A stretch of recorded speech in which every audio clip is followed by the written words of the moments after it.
The stagecoach was already screaming when Irene Dugan crested the ridge above Larkspur Valley, and for one terrible moment she thought the sound was human. It was the horses. Two of them lay tangled in their traces, kicking against the wreckage of the overturned coach, and flame was already licking up along the splintered underside where a shattered lantern had spilled its oil across dry June grass. Smoke rolled black and greasy into the clean foothill sky. Somewhere in that smoke, a man was shouting for help that was not coming, because the driver lay motionless in the road and the only other soul near enough to hear was a schoolteacher on a borrowed mare, holding a satchel of primers she had meant to deliver to Stonebridge by supper. She did not remember deciding to ride down. She only remembered doing it, the mare's hooves throwing dust, her skirt snapping like a flag as she flung herself from the saddle before the animal had fully stopped. "Get out. Can you hear me? Get out of there." Inside the wreck, wedged beneath a splintered seat rail, was a man she did not know. Dark hair, a lean, weathered face gone slack, blood running from a gash above his temple. His shoulder pinned at an angle that told her the rail had come down on him hard enough to knock him senseless, and the fire was already crawling along the coach's canvas top not 4 feet from where he lay. Irene did not think about whether he was heavy. She thought about the fire, and about her own hands, and she got her arms beneath his and pulled. He was heavy. He was solid muscle and unconscious dead weight, and the heat against her face was already fierce enough to sear.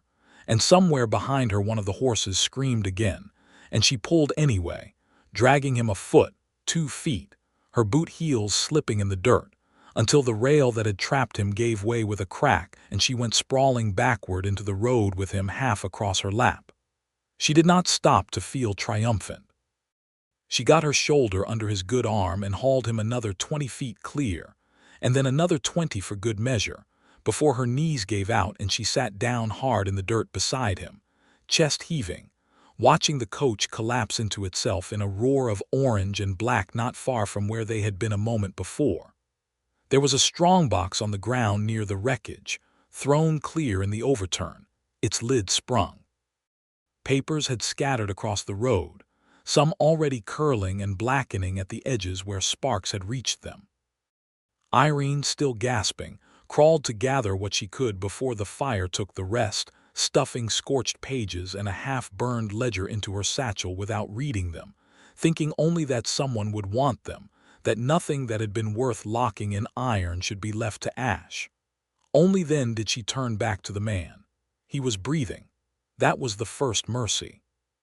His eyelids fluttered, dark lashes against skin gone pale beneath a summer's worth of sun, and when his eyes finally opened they were the gray-brown of river stone, and they found her face with a kind of dazed wonder, as if she were something conjured out of the smoke rather than a woman who had simply refused to let him burn. "You're," he said, and stopped and tried again. "You're all right. I am the one who ought to be asking you that." Her hands were shaking now that there was time for them to shake. She pressed her palm to the gash above his temple and he winced, and she said more gently, "Lie still. You have been thrown from a burning stagecoach and struck your head." "You are entitled to lie still for a moment, sir." "Driver," he said, struggling to sit up despite her hand on his chest. "There was a driver. I saw him. I am sorry. There was nothing to be done." She had checked in the first frantic seconds and found no pulse, and there had been no time to mourn it before the fire made its own demands. "There will be time to grieve him properly. Right now you need to lie still and let your head stop bleeding." He obeyed her, which surprised her, because something in his jaw suggested a man unaccustomed to obeying anyone. He studied her instead, the smoke-smudged face, the auburn hair come half loose from its pins, the satchel of scorched papers clutched against her side like something precious. "Who are you?" "Irene Dugan," she said. "I teach school when anyone will let me. Or I did in Missouri before I came west, and I mean to again here if the good people of Stonebridge ever stop arguing about whether their children need to read." She said it lightly, because saying things lightly was easier than dwelling on the dead driver 20 feet away, or the horses she would need someone's help to put out of their suffering, or the fact that her hands, now that she looked at them, had been burned along the edges where she had gathered the papers too close to the flame. "Graham Sutton," he said, "I run cattle up the valley, or I try to." He looked past her to the black skeleton of the coach, to the scattered papers she had saved, and something shifted behind his eyes, some calculation she could not yet read. "Those documents, do you know what they are?" "I know they were worth someone locking in iron and sending under guard," she said. "I did not stop to read them. I was somewhat occupied."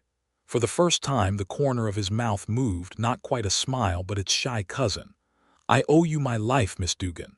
"You owe me nothing," she said, "except perhaps an explanation, once you are fit to give one, of what in the Sierra foothills was worth guarding badly enough to get a man killed over it." He did not answer that. He only looked at her, steady and grave, in a way that made the burned skin on her hands seem suddenly the least urgent thing in the world. And somewhere behind them, unnoticed by either of them yet, the last of the strongbox's papers curled into ash and rose on the heat, carrying whatever secrets they had not managed to save up into the clean, untroubled sky of a California summer that was, in every way that mattered, only beginning to turn dangerous. It took the better part of an hour before help arrived from Stonebridge, summoned by a boy who had seen the smoke from a fence line and ridden for the marshal at a gallop. By then Irene had bound Graham Sutton's head wound with a strip torn from her own petticoat, and he had insisted, over her protests, on getting to his feet to help her drag the driver's body to a decent patch of shade, because a man ought not to lie in a road like refuse, whatever else the day had cost. Marshal Otis Pratt was a broad, unhurried man nearing 50, with a mustache gone mostly gray and eyes that missed very little. He took one look at the wreckage, one look at the strongbox lying open and empty in the dirt, and one look at the satchel Irene still would not set down, and his expression sharpened into something considerably less unhurried. "Those the land grant papers, Sutton." "What's left of them," Graham said. "Miss Dugan pulled what she could out of the fire, would have lost them entirely otherwise, would have lost me entirely otherwise if we are keeping a full accounting." Pratt's gaze moved to Irene with new interest and something else beneath the interest, something wary that she would come to know well in the weeks ahead. "That satchel, ma'am, I will need to take that into evidence." "Of course," Irene said, and handed it over without hesitation, because she had nothing to hide and saw no reason a lawman should think otherwise. She would remember later how easily she had trusted that handing over the truth would be the end of the danger, rather than the beginning of it. Graham Sutton's ranch sat at the northern head of Larkspur Valley, where a creek that had run thin and stubborn through 2 years of drought was finally beginning, this spring, to remember what it was to run full. He had built the house himself, 4 years back, with lumber hauled up from a mill near Placerville and a great deal more hope than he had possessed since. The first 3 years had gone toward proving to himself, and anyone watching, that a man could make an honest living off cattle and grain in country that had, not so very long before, been torn apart by men digging for gold and leaving their tailings and their broken promises behind them when the color ran out. The 4th year had gone toward recovering from Jasper Reed. Reed had been his partner once, in the way that men who share a hard winter and a harder spring become partners without ever quite discussing terms. They had split the cost of a well, split the labor of building fence, split what little profit the drought years allowed. And then, 18 months back, Reed had quietly sold his half of their shared water rights to a speculator out of Sacramento without telling Graham a word of it, taken the money, and ridden east before anyone thought to stop him, leaving Graham to discover, in the worst weeks of the dry season, that the creek he had built his whole herd's survival around now belonged half to a stranger with no interest in cattle and every interest in profit. He had bought the rights back eventually, at a price that had cost him nearly everything he had saved. He did not talk about it. He had learned in the aftermath to keep his own counsel, to trust slowly if at all, and the men in Stonebridge who called him quiet did not know the half of why. He was thinking of none of that 3 days after the fire, As he stood on the porch of the schoolhouse, Irene Dugan was trying, against considerable local resistance, to open before the summer term. "You should not be lifting that," he said, watching her wrestle a bench toward the wall by herself.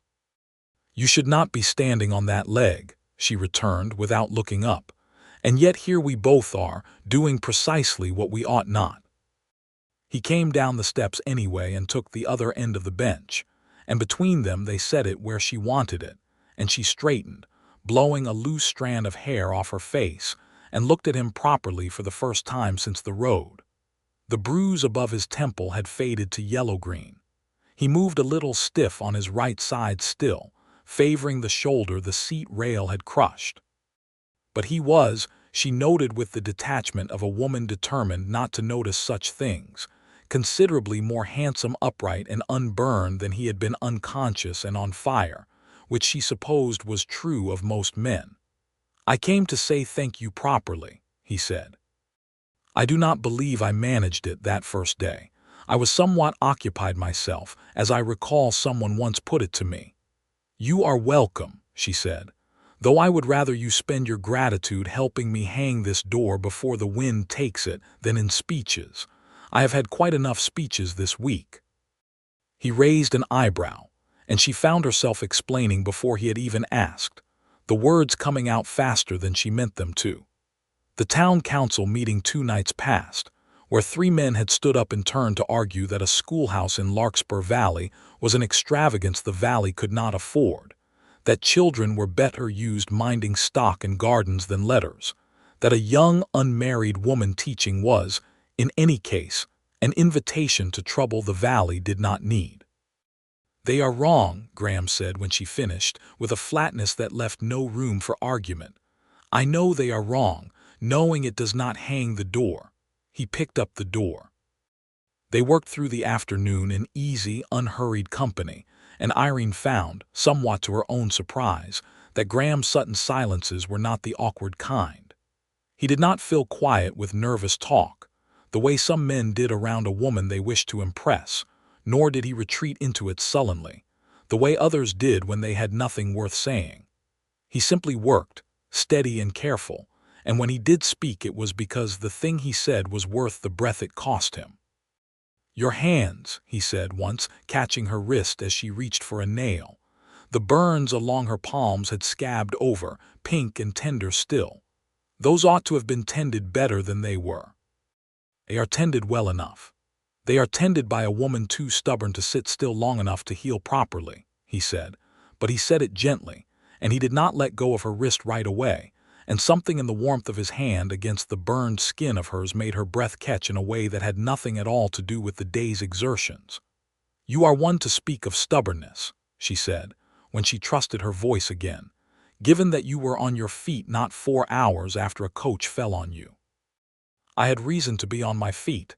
"What reason?" He looked at her a long moment, and she thought he might say something that would change the shape of the afternoon entirely, but instead he only said, quietly, "The valley needed those papers looked after.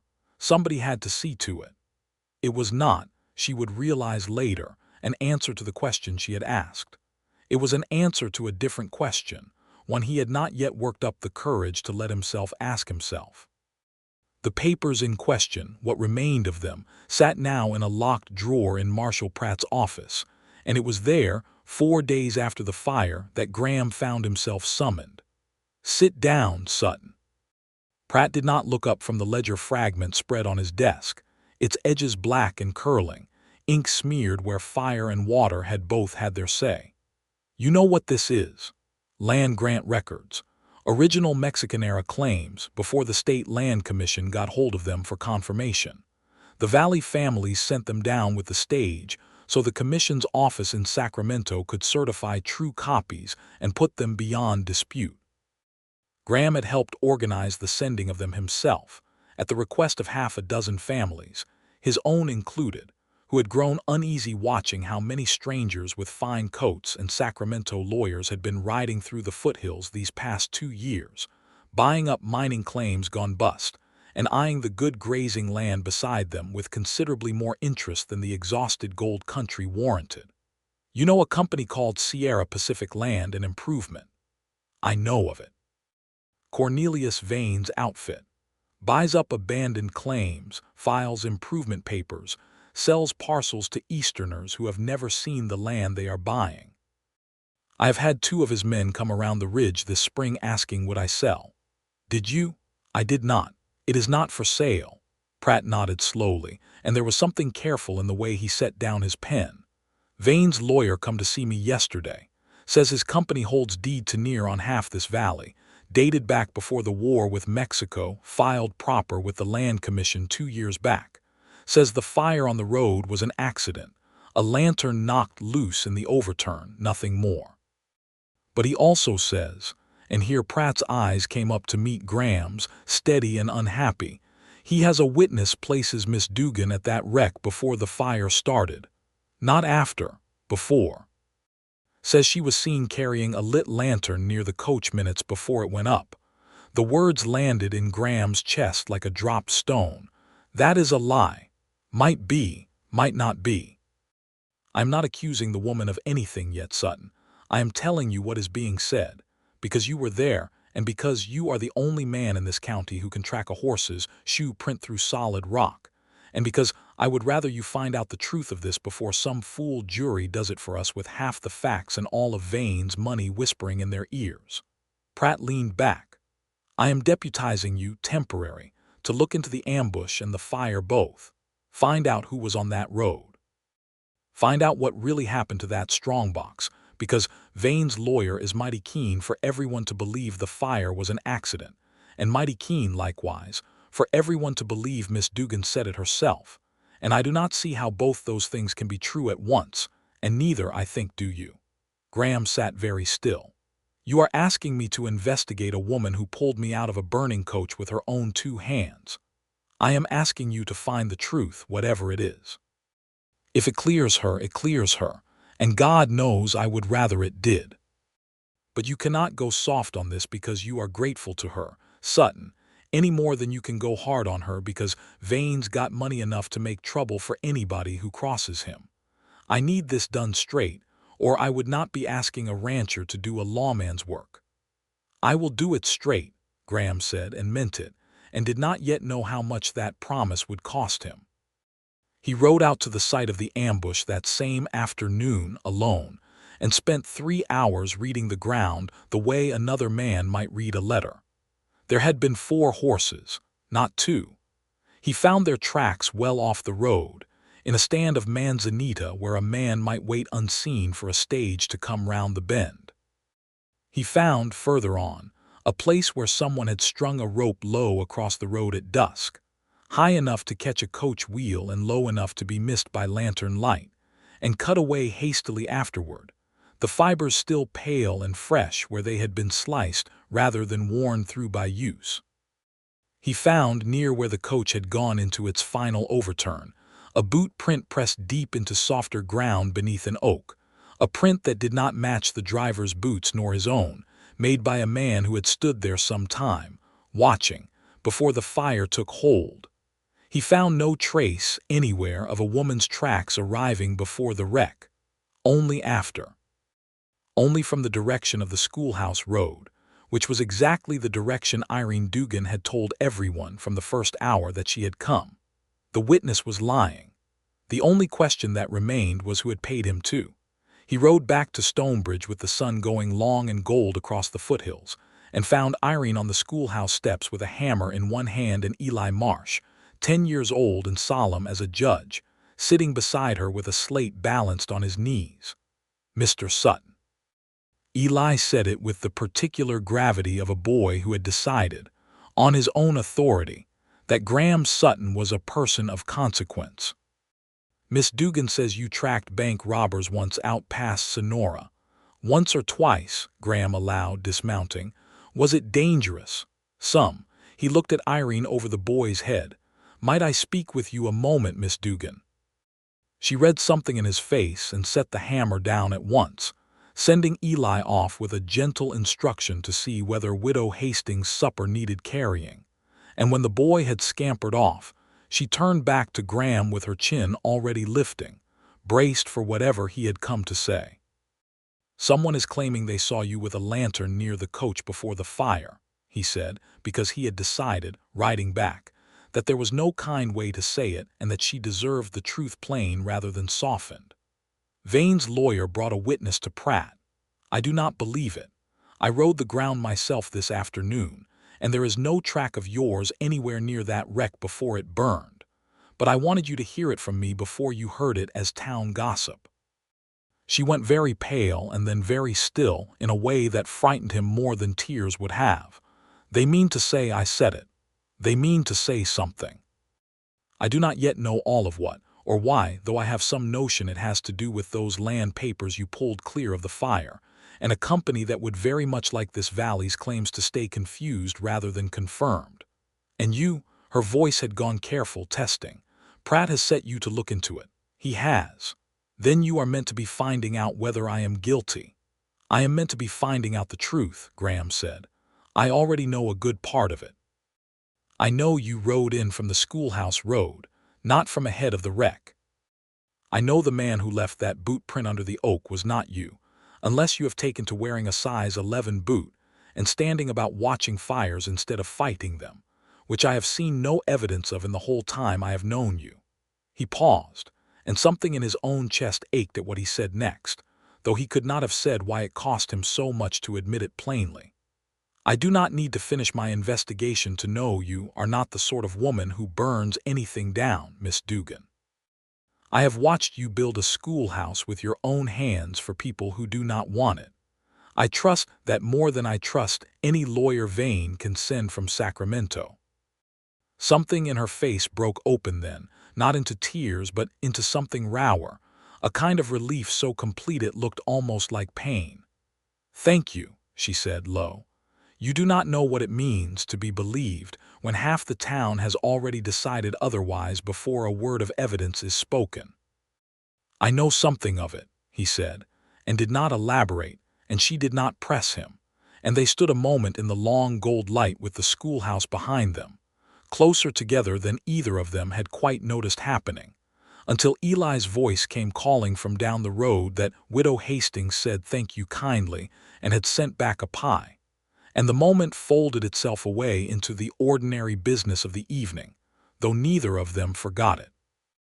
That night, riding home to the ridge, Graham found himself thinking not of tracks or witnesses or Cornelius Vane's lawyer, but of the particular color Irene Dugan's eyes had gone in the last light, and of how very much he did not want to be the man whose duty it was to doubt her.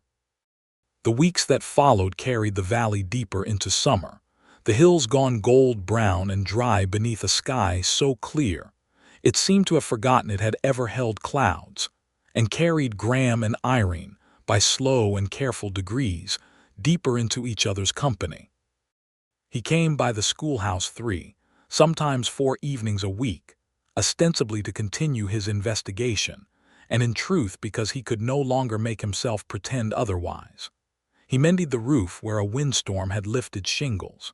He hauled slate boards from Placerville that she could not have afforded on a schoolteacher's promised salary, and would not accept payment for, waving off her protests with a shrug that said the matter was closed. He taught Eli, in odd quarter hours while Irene graded slates, how to read a horse's tracks in soft ground, the boy crouched beside him with fierce concentration, and Irene watching them both from the schoolhouse door with an expression she did not examine too closely, for fear of what she would find there. "You are good with him," she said, one evening, after Eli had gone home to the boarding family who kept him more from obligation than affection. "He asks good questions." Graham was quiet a moment, coiling a length of rope with unnecessary care. "His people. His father died in a mine collapsed 2 winters back up near Volcano. His mother followed him inside a year, of the fever that took half that camp. He has an aunt in Stonebridge who took him in because no one else would, and treats him like a debt she is paying rather than a boy she loves. He wants, more than anything I have ever seen a child want, to learn his letters well enough to write to his father's brother back in Ohio, in case the man might send for him." Irene's voice had gone soft with something that was not quite pity, because pity implied a distance she did not feel. "I mean to see that he learns them, whatever the town council decides about my schoolhouse." "They will not close you down," Graham said. "Not while I have a say in it." "You have said that before. I begin to wonder how much say you truly have." "More than you would think," he said, with a small, private smile that made her want, quite fiercely and quite suddenly, to know every thought behind it.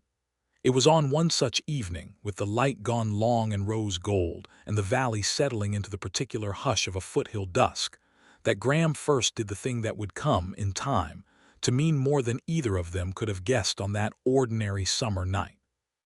He had driven her home from a town council meeting that had run late and turned ugly. 3 men on the council standing to demand Marshal Pratt shut the schoolhouse until the matter of the fire was settled, as though her guilt were already a foregone conclusion rather than a lawyer's convenient fiction. She had held her chin high through the whole of it and said not a word in her own defense beyond the plain truth, already given. But Graham had seen her hands shaking in her lap on the ride home, and had said nothing, only driven the wagon steady and let his silence be a kind of shelter. At the little house she rented from the widow Hastings, he helped her down, and lingered a moment at the gate, and said, with the particular gruffness of a man saying something that mattered to him more than he wished it to, "I will be riding out past here most evenings this week, following up what I found on the Sacramento road. If you are ever coming back late from town business, you take the North Fork past my land instead of the creek trail. It is longer, but it is safer, and I would rather you added 10 minutes to your ride than trusted that washout by the creek in poor light." "I will remember," she said, touched more than the practicality of the advice quite accounted for. He did not tell her that night what he intended to do about it. But from that evening forward, whenever word reached him, through Eli or through the widow Hastings or through his own asking, that Irene Dugan was expected back from Stonebridge or from some errand connected to clearing her name, Graham Sutton lit a second lantern on the porch post outside his ranch house, alongside the one he always kept for his own coming and going, and left it burning steady through the dark hours until she was safely past his land and on to her own door. It began as nothing more than a marker for a stretch of road with no other light on it for 2 miles in either direction, a small kindness a careful man might do for anyone he wished home safe. But it did not stay that. Within a fortnight, the second lantern was burning nearly every night, because there was scarcely an evening now that did not carry Irene Dugan somewhere on the valley's business, and Graham found that he watched for her wagon or her mare from his porch with an attention that had stopped, weeks ago now, being merely neighborly. "You are going to run out of oil," she told him once, laughing, when she caught him refilling the second lantern's reservoir on an evening she had not, in fact, been expected, having finished her errand in town earlier than planned and walked the last stretch herself in good daylight rather than take the wagon. "I have oil enough," he said, unbothered, striking the match anyway, though there was now no strict need for the light. "It costs me little enough to keep it burning, and it costs a great deal more to imagine you on that road in the dark without it."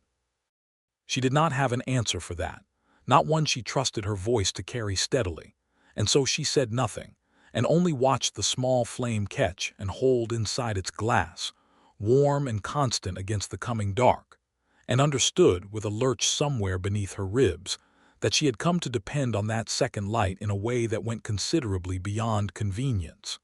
It became, in the weeks that followed, a thing the valley itself half knew without anyone saying it plainly. Eli mentioned it once without guile to Irene during a lesson. "Mr. Sutton keeps 2 lanterns going most nights now. I asked him why. He said one was for himself, and one was for whoever the road might be bringing home." The boy had looked at her with a directness children have and grown people mostly lose. "I think he meant you, Miss Dugan." "I expect he did," Irene said, and found she could not keep the smile from her face, nor did she particularly try. But the valley that watched Graham Sutton's second lantern with a kind of quiet, hopeful interest was the same valley in which Cornelius Vane's company was, patiently and methodically tightening its grip. Vane himself came to Stonebridge only twice that summer, a lean, silver-haired man in an Eastern-cut coat too fine for foothill dust, with the smooth, unhurried manner of someone who had never once needed to raise his voice to get what he wanted. His business, he told anyone who asked, was the improvement and settlement of California's abandoned mining lands, a public good, a service to a state still finding its feet. His deeds, he insisted, when Marshal Pratt pressed him on the confusion in the valley's records, were entirely in order, filed and confirmed, and any suggestion otherwise was slander he would be regretfully forced to answer in court. His foreman, a broad-shouldered man named Dade Corbin, did the rougher half of the company's business, and did it, Graham had learned through careful asking among the men who worked the claims still scattered through the hills, with a free hand and a short temper. It was Corbin's boot, Graham was now nearly certain, that had left the print beneath the oak tree on the day of the ambush. It was Corbin's riders, 4 of them, whose tracks led away from the burned coach toward a lined shack on land Vane's company had recently fenced, land that by every original grant Graham had ever seen belonged to families who had worked it since before the war. The fences went up through July, cutting across cattle trails that had run open for a decade, and when Graham's own herd strayed onto ground that had, until a month before, been open range shared by half the valley, Corbin's men turned them back with rifles rather than words, and left a note nailed to Graham's own gate advising him that the ridge itself sat on land the company's surveys disputed, and that he would be wise to consider a fair offer before matters grew unpleasant. He did not consider it. He rode instead to see the county's original survey maps, filed years before in Placerville, and found them, as he had half expected, subtly altered, boundary lines redrawn in a hand that did not match the rest of the document, dated in ink too fresh for a record supposedly a decade old. "They are forging the deeds," he told Pratt, laying out what he had found. "Not just disputing old ones. Making new ones, with boundaries that swallow up half this valley, and dating them back before the state ever confirmed anyone's claim, so it looks proper on paper even though every family here has worked this ground for years longer than Vane's company has existed. That is a serious charge, Sutton. It is a true one, and I believe the strongbox that burned on the Sacramento road held the one thing that could prove it wrong. The original grants, signed and witnessed years before Vane's company ever filed a paper, would show his surveys for the lie they are. That is why the stage was ambushed, not robbery, destruction. And I believe," he said more quietly, "that the witness claiming to have seen Miss Dugan with a lantern before the fire was paid to say so, because she is the one person who managed to save part of what they meant to burn, and Vane needs her discredited before anyone thinks to ask what she pulled out of those flames." Pratt was silent a long while, turning his pen over in his fingers. "I will need more than your say to bring that before a judge. Tracks and torn ropes are not proof a court will hang a land dispute on, not against a man with Vane's money for lawyers. Then I will get you more." He rode out that same week to find the witness Vane's lawyer had produced, a drifter named Cyrus Wheat who had been paid. It emerged after 2 days of careful asking around the mining camps, and a good deal more patience than Graham felt, to swear he had seen Irene Dugan near the coach with a lantern before the fire. Wheat, confronted quietly and without threat in the back room of a Placerville saloon, admitted, sweating, that he had been given $20 by a man he did not know well enough to name for certain, though the description he gave, broad-shouldered, hard-eyed, matched Dade Corbin closely enough that Graham felt the last of his doubt fall away. It was proof of a sort. Not proof enough, not yet, to stand alone in a courtroom against Vane's lawyers. But it was a thread, and Graham meant to keep pulling it, and he rode back toward Stonebridge with something almost like hope in his chest, thinking that the worst of it might soon be behind them, and did not yet know that the worst of it had not yet properly begun. The blow, when it came from a direction he had not guarded against. Vane's lawyer arrived in Stonebridge on a hot, still morning in early August with a fresh charge and a fresh witness of his own devising. This time the claim was graver, that Irene Dugan had been seen, before ever coming to Larkspur Valley, forging letters of recommendation to secure her teaching post, and that a woman capable of such deception was plainly capable of far worse, up to and including arranging the destruction of documents that threatened her own fraudulent standing, whatever that standing was alleged to be. It was a thin claim, built on nothing more than a disgruntled council member's suspicion, and a conveniently vague letter supposedly from a school board in Missouri that no one in Stonebridge had any means of verifying quickly. But it did not need to be strong. It needed only to be loud enough and repeated often enough, in a town already primed by weeks of whispering, to turn suspicion into certainty in minds that wanted an easy answer more than they wanted a true one.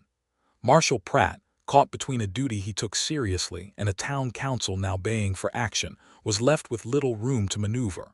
He came to the schoolhouse himself to deliver the news, hat in hand, plainly unhappy about it. "I am not arresting you, Miss Dugan. I want that understood. But the council has voted to close the school pending a full hearing, and Vane's lawyer is talking about bringing formal charges of fraud that would need answering in a proper court, and I cannot in good conscience tell you to stay put and wait it out when I do not yet have the proof to make this go away clean. If you have people who can vouch for your character back where you came from, records that can be checked, now would be the time to see to it." Irene stood very still in the doorway of the schoolhouse she had built with her own burned hands, and did not weep, though the effort of not weeping cost her visibly. "And if I go, Marshal, does that not look precisely like the guilt they wish to pin on me?" "It might," Pratt admitted. "It also might be the only way to come back with something stronger than my word against a lawyer's money. I have a cousin, a newspaperman down in Sacramento, name of Silas Dugan, if I am not mistaken, that would be kin of yours." "My uncle," Irene said, startled. "Then you have a place to go, and a reason for going that is not flight, whatever anyone chooses to call it. The State Land Commission keeps its confirmed records in Sacramento too. If those original grants your satchel saved are worth what Sutton believes they are worth, a certified copy from the Commission's own office would carry weight no local gossip could touch." It was Graham who found her an hour later, sitting on the schoolhouse steps with her satchel already half packed, staring at nothing in particular. "You are leaving," he said, and it was not quite a question. "I do not see that I have a choice worth calling a choice. If I stay, I sit under suspicion until Vane's lawyer manufactures enough smoke to convince a judge there was fire. If I go, I have some hope of coming back with proof strong enough to answer him properly." She looked up at him, and something in her composure finally cracked. "I do not want to go, Graham. I have built something here. I have people here I have come to care for more than I intended to care for anyone. In a valley I only meant to pass through on my way to somewhere steadier." He sat down beside her on the step, close enough that his shoulder pressed warm against hers, and was quiet a long moment before he spoke. "I have my own reasons to stay and fight this from here. Vane's men are cutting my fences and fouling ground I need for my herd, and if I leave the ridge unguarded now, in the middle of a drought that has already cost me more than I care to say twice, I will lose the last of what I have rebuilt. But I will not tell you to stay for my sake, when staying might see you jailed on a lie. You believe I should go, then? I believe you should do whatever gives you the best chance of coming home free and clear, whatever that costs either of us in the meantime." His hand found hers, careful of the burn scars still faintly visible along her palm, and held it. "I only ask that you do come home, Irene, whatever it takes, however long. This valley is not the same with you out of it, and I have found, somewhat against my own better judgment, that I do not much care to imagine it staying that way." It was the closest either of them had come to saying the thing that had been growing between them all summer, and it was not, in the end, a declaration made with any flourish, only two tired, frightened people on a set of schoolhouse steps, holding hands in the last of the day's heat, each carrying a fight they could not yet see the end of. "I will come home," Irene said, low and certain. "I promise you that. Then I will be watching for you," he said, "however long it takes." She left 3 days later on the morning stage, with Eli standing solemn and stricken at the roadside to see her off, made to promise she would write him letters of her own for practice, and with Graham's last words to her, quiet and plain at the coach door where months before he himself had nearly died, sitting in her chest like a coal that would not go cold. "I will leave the second lantern burning," he had told her. "Every night I expect you might be on the road home. However long that takes. You will know when you see it that this valley is waiting for you, and so am I." Sacramento in August of 1858 was a sprawling, restless city still shaking off the wilder excesses of the gold years, its streets crowded with the fortunes and ruins the rush had left behind, fine brick buildings rising beside sagging shanties, steamboats crowding the levee where the Sacramento and American rivers met. Irene's uncle Silas Dugan ran a modest but respected newspaper out of 2 rented rooms above a mercantile, and he received his niece with the particular fierce affection of a man who had lost touch with family longer than he liked, and did not intend to squander the chance to mend it. "Forged deeds, hired witnesses, and a burned strongbox," he said, once she had told him the whole of it over a supper she barely tasted for nerves. "That is not a local squabble, Irene. That is exactly the sort of story this state's newspapers ought to be shouting about, and precisely the sort of story the Land Commission's own records could settle beyond argument, if the original grants are what you believe them to be." It took the better part of 2 weeks, weeks that felt to Irene like wading upstream through molasses, working the Commission's crowded offices, tracking down clerks who remembered handling the original filings years before, cross-referencing dates and names and boundary descriptions against the altered survey Graham had described in the letter he sent her, care of her uncle's office, in the 3rd week of her stay. His handwriting was plain and careful, a rancher's hand more used to ledgers than letters, and it said little of romance and a great deal of practical fact, which she found, reading it 3 times over in the lamp-light of her uncle's spare room, moved her more than any flowery declaration might have. "The ridge stands. Corbin's men have not come past my fence since I put 2 of my hands to watching the north line, though they have tried the boundary twice. Eli asks after you daily and has taken to practicing his letters on an old feed sack for want of a slate. The second lantern is lit tonight, as it is most nights, though I know you cannot see it from so far. I light it anyway. It is a foolish habit for a man who prides himself on sense, but I find I would rather be foolish than let the road go dark on the chance you might be somewhere on it, coming home." She wrote back that she had found what they needed, or nearly had, and that she would come home the moment the Commission's clerk finished certifying the copies, and that she thought of the lantern every night herself, whether or not she could see its light, and that it had become, somewhere in the last weeks, the truest thing she had to hold on to. The certified copies, when they finally came, were exactly what Graham had hoped they would be. True, dated, witnessed grants describing boundaries that matched the valley's older families acre for acre, and matched Vane's company's filed surveys not at all. Her uncle Silas, delighted at the story's shape, agreed to travel back to Stonebridge with her himself, along with a clerk from the Commission's office willing to swear to the document's authenticity before any court that asked, because a forged deed scheme touching half a foothill valley was, as he put it, exactly the kind of rot a free press existed to expose. Meanwhile, in Larkspur Valley, Graham Sutton had not been idle. Corbin's men made their boldest move in the 2nd week of Irene's absence, riding onto the ridge itself under cover of a moonless night to run off a portion of Graham's herd toward the fenced-line shack that had become the company's staging ground. Graham, forewarned by a hired hand who had heard careless talk in a Placerville saloon, was waiting for them with 2 ranch hands and Marshal Pratt himself, summoned quietly and in confidence, and the confrontation that followed in the dark along the creek trail was brief, tense, and mercifully bloodless save for a graze along one rustler's arm where a warning shot had come closer than intended.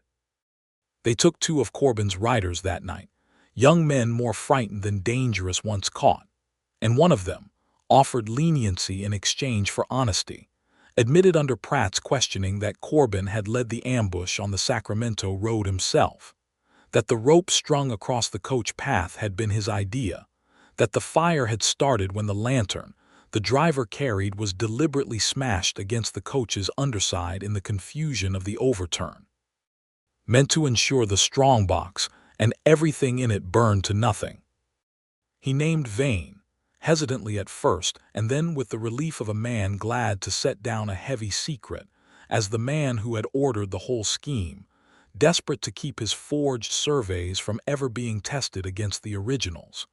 It was enough, combined with what Graham already had, to bring a formal charge.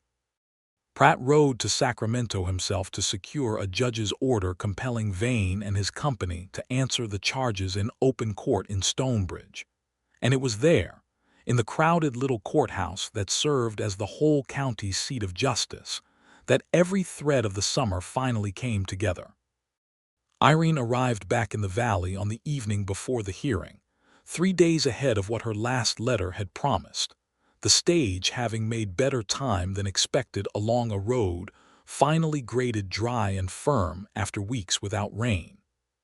She had meant to send word ahead, but there had been no time, and so it was in full darkness, with her uncle and the land commission's clerk both dozing against the coach's rattling walls, that she found herself watching the black shape of the foothills slide by the window, wondering with a tightness in her chest whether Graham even knew she was coming, whether the valley she was returning to had held or broken in her absence. And then, rounding the last bend before the turn to Stonebridge, she saw it.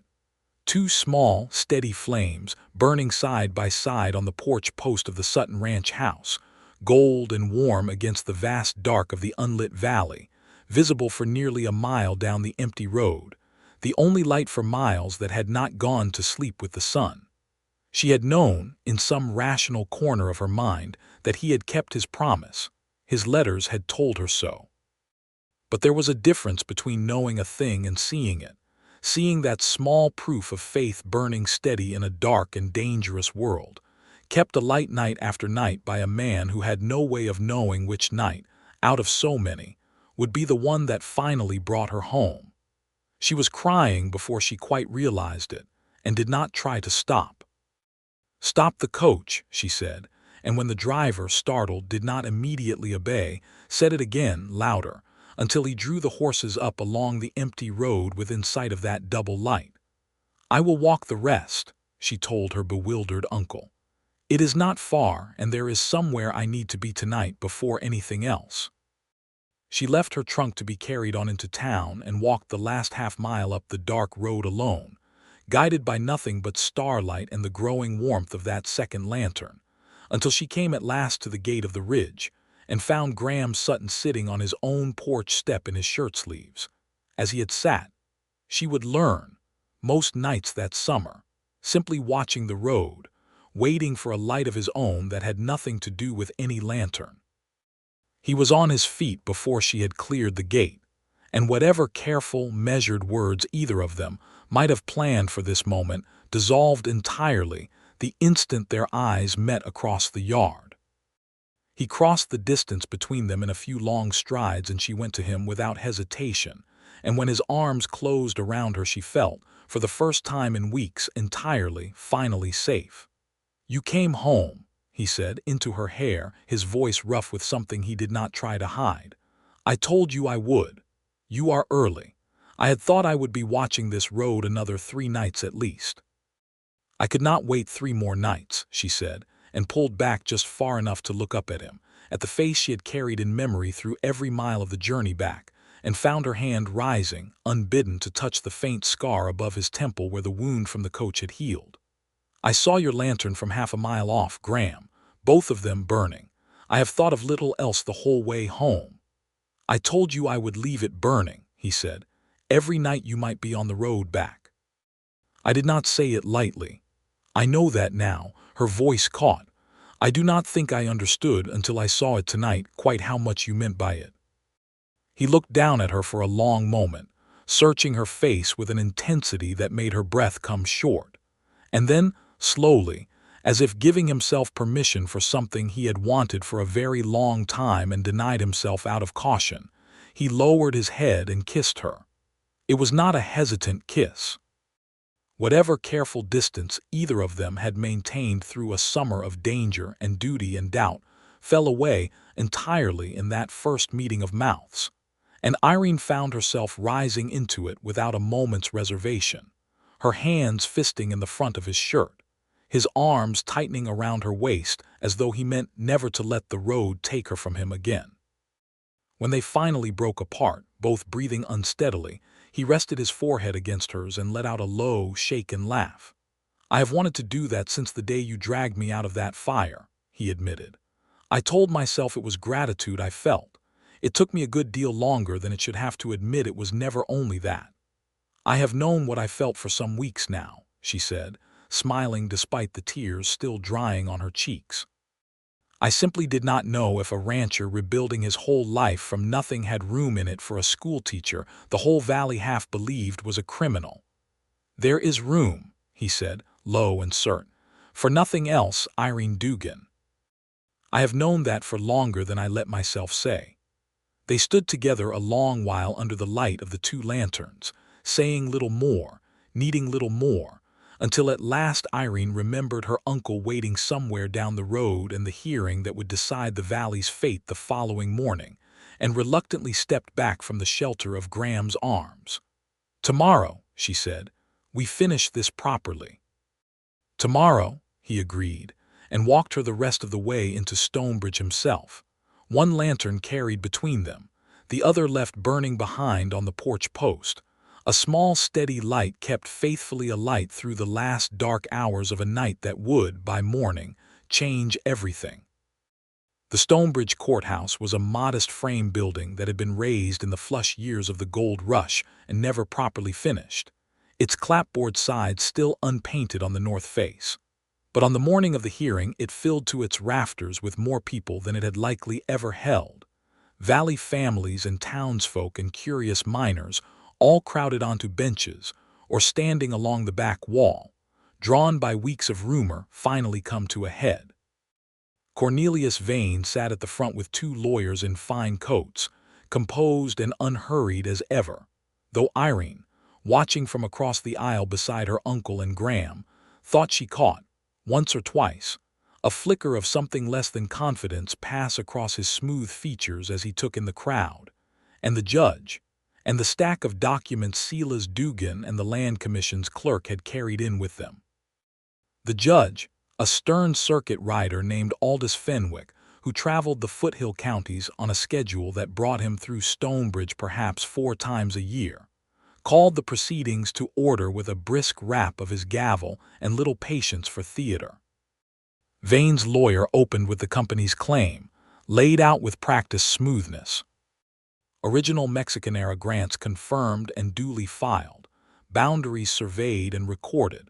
The fire on the Sacramento rode a regrettable accident with no bearing on the validity of the deeds themselves, and the charges of forgery and ambush nothing more than the desperate slander of a rancher and a schoolteacher with, he suggested delicately, rather more than professional interest in seeing each other's reputations rehabilitated at his client's expense. It was Marshall Pratt who rose first for the defense of truth, laying out plainly what the captured rider had confessed. The rope strung across the road, the lantern deliberately smashed, Corbin's orders traced directly back to instructions given by Vane himself in a letter the young rider had, in a fit of nerves, kept rather than destroyed, and which Pratt now produced and handed to the judge. Then came the Land Commission's clerk, a precise, unflappable man named Ordway, who laid before the court certified copies of the original grants Irene had pulled from the fire, their boundaries described in careful surveyor's language that matched, point for point, the land the valley's families had worked for years, and that did not match, in any particular, the boundaries Vane's company had filed. The survey submitted by Sierra Pacific Land and Improvement, Ordway told the court, bears a filing date of 1851. I have examined the original ledger in the Commission's own office in Sacramento. The ink and hand of that filing's boundary description do not match the surrounding entries, which were made, without exception, by the same recording clerk over a period of years using the same pen and the same consistent hand. The boundary lines in this filing were added later, in a different hand, likely no more than 2 years ago, and altered to extend the company's claim considerably beyond what was originally recorded. A murmur ran through the crowded room. Vane's composure, for the first time, visibly cracked. Then Graham rose and told, in his plain, unhurried way, what he had found on the road the day of the ambush. The 4 riders' tracks, the cut rope, the boot print beneath the oak that matched precisely, a boot Marshal Pratt now produced, taken from Dade Corbin himself upon his arrest 2 days prior, once the confession of his captured rider had given Pratt cause to bring him in. And last, Irene stood and told the court in a voice that did not shake, though her hands, folded tightly before her, betrayed some of what the moment cost her, of pulling Graham Sutton from the burning coach, of gathering what papers she could from the flames without reading them, of handing every one of them over to Marshal Pratt within the hour, exactly as any honest woman would, and of the $20 a drifter named Cyrus Wheat had confessed, under Graham's careful questioning, to receiving from a man matching Dade Corbin's description in exchange for swearing to a lie about a lantern she had never carried. I came to this valley to open a school, she told the judge, because I believe with everything in me that people who can read their own deeds and understand their own contracts cannot be so easily robbed of what is rightfully theirs. It seems, Your Honor, that this is precisely why Mr. Vane's company found me so inconvenient. Educated settlers ask questions. They compare records. They notice when a boundary line has moved. I did nothing more than teach and pull a dying man from a fire, and for that I have spent a summer under suspicion manufactured, quite deliberately, by men who preferred an ignorant valley to an honest one. Judge Fenwick listened to all of it in stony, deliberate silence, and when at last the testimony was finished, he did not take long to decide.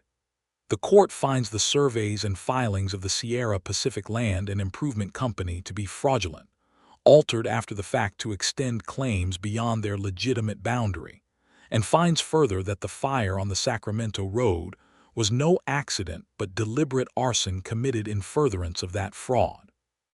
All deeds filed by the company within Larkspur Valley are hereby declared void. The original grants, as certified by the State Land Commission, stand confirmed in favor of the families who have worked this land, without dispute or further encumbrance.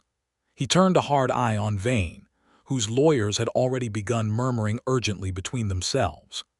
Mr. Vane, you will answer separately in a criminal proceeding for conspiracy to commit arson resulting in death, and for fraud upon this court and the State Land Commission both. As for Miss Dugan, and here his voice softened fractionally, the charges brought against her character by counsel for the defendant are dismissed as entirely without merit, and I will note for the record that this court finds her conduct throughout this affair to reflect considerable courage and no dishonesty whatsoever. The room broke into noise. Relief and vindication tangled together in a dozen raised voices at once, and Irene, turning from the judge's bench, found Graham already moving toward her through the crowd, and did not wait for him to reach her before she went to meet him halfway. Cornelius Vane was led out under guard some minutes later, his fine coat looking suddenly ill-fitting on a man whose whole careful construction had just come apart in open court, and Dade Corbin, already in custody, would face his own reckoning for the driver's death in a separate trial that would, in the months that followed, send him to a considerably longer confinement than he had ever imagined risking when he first struck a match against a stagecoach's underside. but in the crowded, celebrating courthouse. None of that mattered so much in that moment as the two people who stood together near the door, foreheads touching, laughing and crying at once, finally, entirely free of the shadow that had hung over their whole summer. "It is over," Irene said, disbelieving. "It is over," Graham agreed and took her face gently between his hands. "You saved this whole valley, Irene Dugan. Do you understand that? Not only me, that first day on the road. Every family here who would have lost their land to a forged line on a map if you had not pulled those papers clear of the fire and had the courage to stand up today and tell the whole of what you knew, whatever it cost you to say it." "I did not do it alone," she said. "I do not think I could have." "No," he agreed low. "I do not suppose either of us could have alone." The weeks that followed the hearing carried a lightness to Larkspur Valley that its people had not felt in longer than most cared to admit, a lightness that settled most deeply of all over the Sutton Ranch and the schoolhouse both, which reopened its doors within the month to a full roster of pupils. Eli Marsh seated proudly in the front row with a slate of his very own, purchased, though he did not know it, by a quiet rancher who had decided the boy deserved better than a feed sack to practice his letters on. It was on a warm evening in early October, the hills gone gold with the seasons turning, that Graham drove Irene out to the ridge under a sky just beginning to show its first stars, and did not, this time, need any excuse of investigation or council meetings to justify the visit. They sat together on the porch step where he had waited out so many nights that summer, the second lantern burning between them though there was, for once, no journey either of them needed lighting home from, both of them simply here together, with nowhere else either wished to be. "I have been thinking," Graham said, turning the words over with a care that told her something significant was coming, "about that lantern. What of it? I have kept it burning near 4 months now. Every night I thought there was a chance you might be on the road. I find I do not want to stop. I find, in fact, that I would rather never again wonder whether tonight is one of the nights it needs lighting, and simply know, every night without doubt, that you are here under this roof, where that light was always meant to be leading you." Irene's breath caught. "Graham Sutton, are you asking me to marry you by way of a lantern?" "I am asking you to marry me very plainly, Irene Dugan," he said, and there was no hesitation in it now, only a steadiness that had carried him through fire and fraud and a summer of careful waiting, though I confess the lantern has rather a lot to do with how I came to understand what I wanted. I love you. I have loved you, I think, since you pulled me out of that fire and scolded me for not lying still properly, and I have gone on loving you through every week since, whether you were near enough to see it or 3 days' ride away in Sacramento, gathering the proof that saved this whole valley. I do not want to spend my evenings lighting a lantern for the hope of you coming home. I want you home, always. I want to build the rest of my life next to yours if you will have it." "I will have it," she said, laughing and crying both at once, exactly as she had the night she walked up his dark road toward 2 burning lights and found the whole of her future waiting there. "I will have it gladly, Graham. I love you. I think I have loved you since somewhere in that very same fire, though I was rather too occupied at the time to notice it properly." He kissed her then, slow and certain, no urgency of danger or duty behind it this time, only two people who had earned, through a hard summer's trial, the right to simply be happy together. And when at last they drew apart, breathless and smiling, he rested his forehead against hers exactly as he had that first night home. "There is a woman in Placerville who married her husband within a month of his asking," Irene said, some minutes later, still pleasantly dazed, "and thought herself terribly romantic for the haste of it. I have half a mind to beat her record." "I have no objection whatsoever," Graham said, "to being terribly romantic about it." They were married on a bright, mild Saturday in late October, in the schoolhouse Irene had built with her own hands and nearly lost, the benches pushed back to make room for the whole valley to crowd in, Marshall Pratt standing witness with a gruffness that did not quite hide how pleased he was. Eli Marsh scrubbed shining and solemn, as he carried the ring down the aisle with the ceremonial gravity of a boy entrusted with something of enormous importance. And Silas Dugan, come up from Sacramento for the occasion, giving away the niece he had helped save a valley for, with tears he made no effort to disguise. That night in the ranch house Graham had built with his own hands and rebuilt, in every sense that mattered, alongside the woman he loved, the two lanterns burned together on the porch post one final time as a signal, not of waiting now, but of homecoming complete. And inside, in the quiet warmth of a house finally, fully shared, Irene and Graham came together at last as husband and wife, unhurried and tender, every careful distance either of them had once kept now entirely, joyfully undone. There was nothing left between them to prove, no danger left to weather, only the slow, certain unfolding of two people who had waited, through fire and fear and a summer of hard-won trust, to belong so completely to one another, and who meant from that night forward never to let a single lantern burn alone again. Eli stayed on at the Ridge more nights than not that winter, his aunt glad enough to lessen her burden, and the boy glad enough of a home where he was wanted rather than merely tolerated. Until by spring it had become simply understood, without any need of formal papers, that he belonged there, in the house with the two lanterns and the schoolteacher who had taught him his letters and the quiet rancher who had taught him to read a horse's tracks, and who watched him now grow steady and sure under a valley finally, truly at peace. The schoolhouse flourished. The valley's deeds stood confirmed and undisputed. And every evening, as the sun went down gold and easy over the Sierra foothills, a single lantern burned now on the Sutton Ranch porch, no longer a signal of hope against uncertainty, but simply a light left glowing for the quiet, ordinary joy of a home where everyone who was meant to be there, finally, always was.